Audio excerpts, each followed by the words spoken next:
ne veut pas dire que c'est venu d'un côté ou de l'autre. Ça, c'était une crue normale pour nous, quoique assez rapide. Mais une fois que l'eau a surgi de derrière, alors là, on s'est méfié.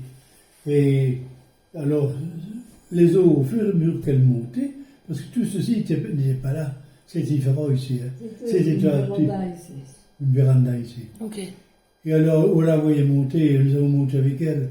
On est monté sur la table, et le téléphone, le frigo, la télé, et on voyait tout tomber à terre, écrasé. Et les deux étaient là. Puis on a monté sur la table, puis la table a monté avec nous.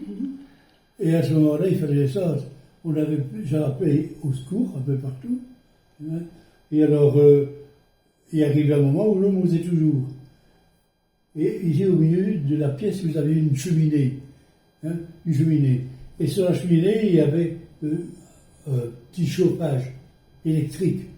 Avec des Un gros chauffage électrique avec des briques dedans, un chauffage. Allez, comment. Pour plus.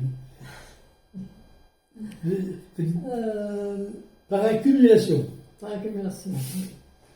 Donc c'était un gros. Alors, voyant les eaux monter, elle a voulu se sauver mieux, parce que moi j'étais quand même beaucoup plus lourd. Et alors elle a grimpé sur le petit chauffage qui était là, le gros chauffage qui était là. Tu aurais pu y monter aussi, toi? J'aurais pu y monter, mais avec le poids que j'avais, j'ai risqué de faire tomber. Tout. Et alors j'étais à côté d'elle, et à côté d'elle, il y avait, j'avais, on voit encore une entrée dans le mur, et on a vu les livres, tout ça. Je sentais que ça allait monter. Et moi, je n'aurais pas su monter comme mon épouse, là-dessus. Alors, j'ai liquidé tous les livres qui étaient là-dessus et enlevé les planches. Et je me suis accroché aux petites tiges métalliques qu'on met dans les murs. Ok. Et c'est comme ça. Finalement, j'étais tenu par ces trucs-là. Je repassais me tenir elle, elle était plus bas que moi. Et alors, à ce moment-là, je sentais mes pieds qui décollaient. Et à un moment donné, je lui ai fait mes adieux. Je sentais que je partais. Le gros divan flottait sur l'eau. Il s'est ramené près de. Et la table.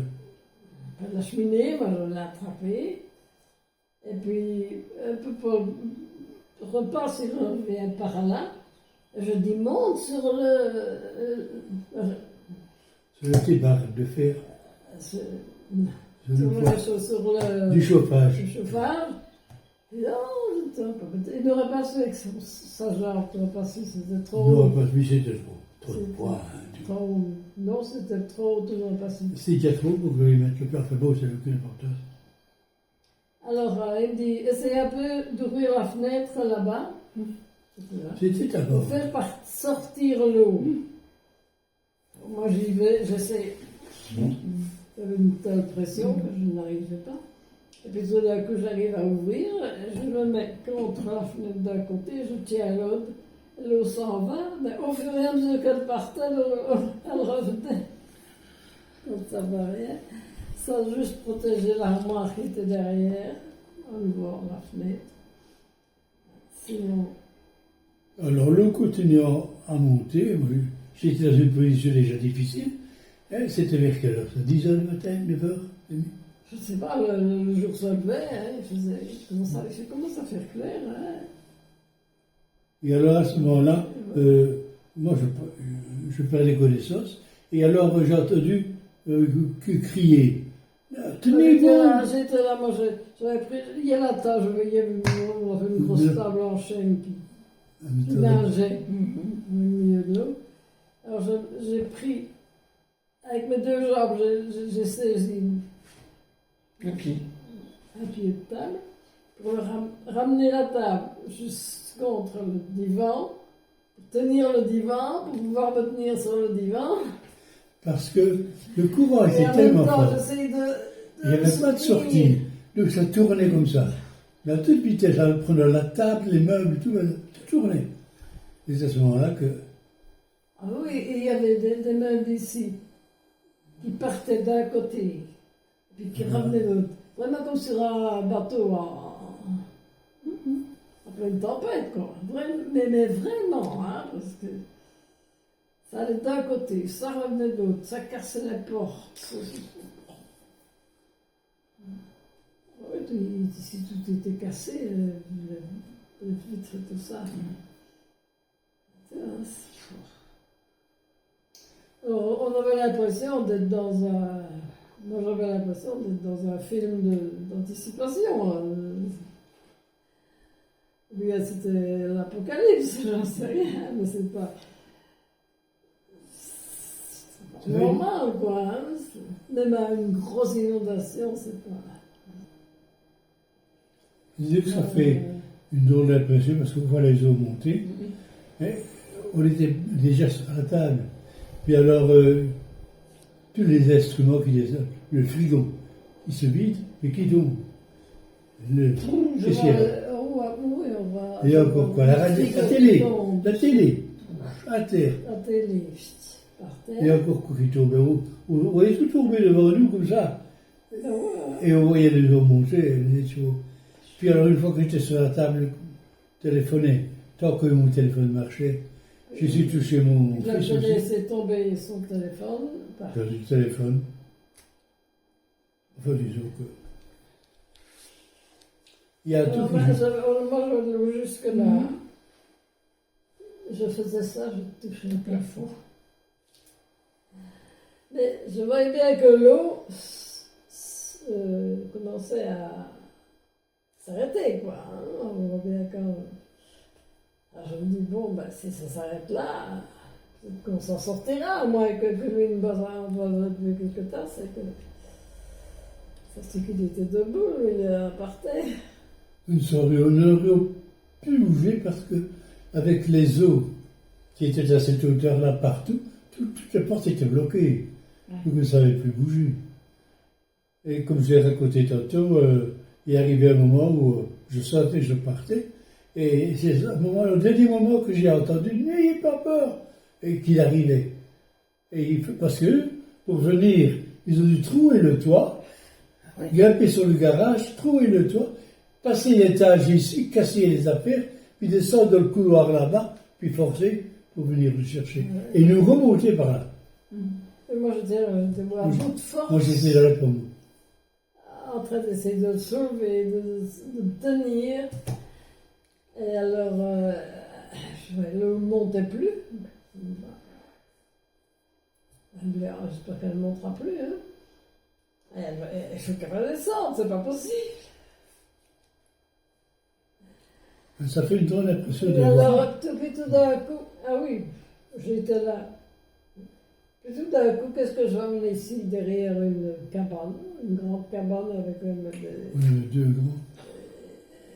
deux cabanes. Avec des outillages. Et d'un coup, j'ai vu tout qui se levait comme ça. Tout. Qui partait. Voilà, comme ça.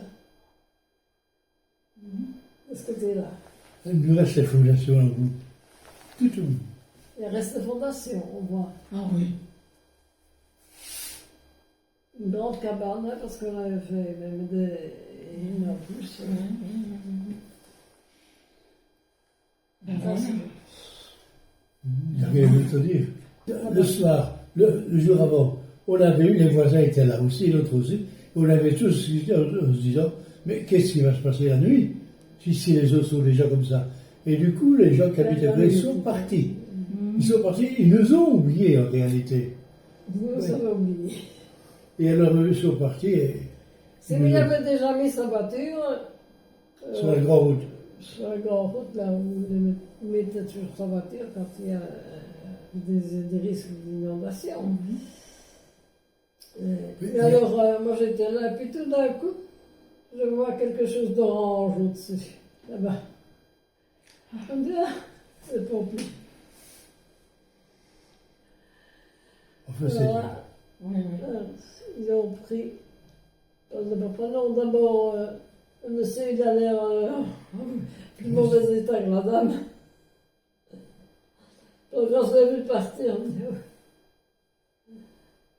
sauvé. Ah là là.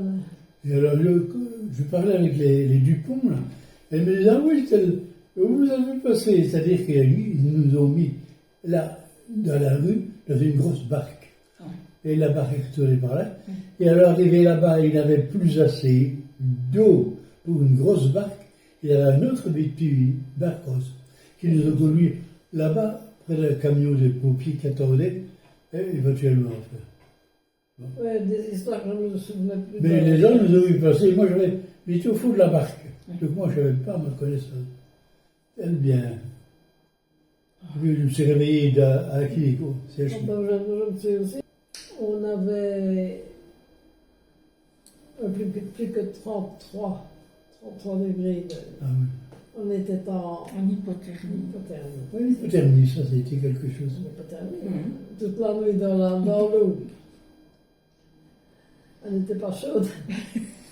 Tout avait été chaud qui a été arraché, les bouleaux, tout ça. Hein. Ah, et puis le mur a été cassé aussi. Les arbres arrachés, il y avait un arbre ici qui était arraché, qui a cassé le mur. Et c'était pas un gros arbre, c'était de quoi? Des hauts bouleaux. Des bouleaux. C'est donc une zone de fils habitait ici à Grunier, et l'autre fille habitait à Membach. Et ce jour-là, c'était la Vesdre qui a commencé à monter, et qui n'a eu que le temps de sortir, puis l'eau a monté exactement comme nous. Donc elle, ma fille, elle avait ses enfants là-bas, ils n'auraient pas su venir nous aider puisqu'il y avait la isolation chez eux. Et alors, c'est mon fils alors qui habite à Grigné, qui a réuni les trois gamins, les trois jeunes, et qui sont venus alors commencer pour essayer de sauver ce qu'on pouvait sauver. Alors il est allé chez... Et alors, comme elle avait là-bas un petit appartement, il y avait, non, une maison où il y a un appartement qui était justement libre dans une cour où on nous a logés là pendant un an. Ils ont tout le temps emprunté. Quand on est arrivé, tout était... Je me fracassais. J'ai resté 2 jours, 3 jours à l'hôpital. Hein? Je suis resté 2 ou 3 jours à l'hôpital inutilement. Je me suis embêtée. J'aurais bien voulu venir essayer de récupérer des choses que j'aurais peut-être pu récupérer. Parce que même si c'est plein de boue, on dit ah ça, je vais le laver, je vais le nettoyer, je vais le récupérer. Alors on a récupéré quelques petites histoires, mais à part ça, ce qui était tout au-dessus dans le désamoir mural, hein, qui n'ont même pas été ouvertes, ça j'ai pu récupérer, tu sais, mais des trucs dont on ne se servait pas, quoi. C'est difficile d'expliquer les situations, le remous que ça fait, l'émotion, la peur, hein, le danger, et puis de voir qu'on ne sait plus toucher les gens, et que tout est comme ça. Et personne ne savait téléphoner ni rien, il n'y a plus rien. Alors on ne savait pas où ça allait s'arrêter ou quoi. De toute façon, j'étais parti, voilà. J'étais dans le tombement. Moi j'étais à moitié aussi. Je me réveillais, puis on était. Et alors, ça nous a pas effrayé à ce moment-là. C'est quand on s'est trouvé à Chéné, on n'avait plus rien du tout. Quand la maison a été inondée, il n'y a plus rien, on n'avait plus rien, les habits, rien, tout était resté là-bas. Ben ouais, on a récupéré des trucs. Je dis ça parce qu'on a vécu tout un moment aussi de nous interroger pour savoir ce qu'on avait fait, ce qu'il fallait faire, qui fallait prévenir. Et alors, je ne sais pas, j'ai l'impression d'avoir adopté une façon de voir les choses sans revenir chaque fois sur les événements. On n'a pas revenu dessus, on vivait autrement déjà. Parce que nous ne savions pas ce qui s'est passé après notre départ. Vous ne savez rien du tout. On a eu le temps pendant un an de revoir un peu les choses. Et sur un an, on est revenu 2 fois. Ben oui, parce que l'autre fois, on dit, je vais arranger la maison, je vais m'en occuper. Vous ne venez pas, vous restez là, moi, je vais m'occuper du tout. Ah oui, il a refait ça. Il s'est occupé de l'assurance, il a fait refaire tout à son idée. D'accord, ça fait un an, ça fait presque 2 ans qu'on est revenu. Je suis très cassé pour le chat, hein, qui avait quand même un certain âge. Et finalement, une des filles du pont a vu pendant l'inondation qui sautait sur les tôles, les hangars. Et si bien que moi je suis revenu une ou deux fois, mais pas le temps de le reconnaître. Heureusement, elle s'en sont occupée. Et quand nous sommes revenus l'année d'après, alors il m'a reconnu et il a commencé à revenir ici. Mais il avait aussi ses 17 ans. Il était aveugle, il était trop vieux. Oui. Oui, j'ai entendu parce qu'un mois après, ouais. Il y en a qui ont eu bien pire que nous, hein, dans toutes les inondations qu'il y a eu. Quand on a vu ce qui s'est passé en Allemagne par après à la télé, là, c'était... Oh. Et nous ne savons pas non plus, nous savons ce qui nous est arrivé. On ne sait pas ce qui est arrivé chez les autres. On a entendu, on a des échos. Oui, c'est ce qu'ils nous ont raconté après, alors, là, parce que des vidéos partout aussi. Hein. Mais alors, en plus, c'est qu'on avait du spectacle, puisque les eaux charriaient de tout, des vaches, et tout là, on voyait les vaches qui tournaient dans le dos. Et tout ça ajouté à l'émotion dans lesquelles on était. Hein? Sans savoir comment ça allait finir. De toute façon, ce qui est certain, c'est que, comme on avait eu chaque année 3-4 petites entrées d'eau par infiltration, on ne se méfiait pas. Je dis maintenant, si on voit l'histoire par qui j'ai produit, on sera parti, hein. On ne le sera plus non plus.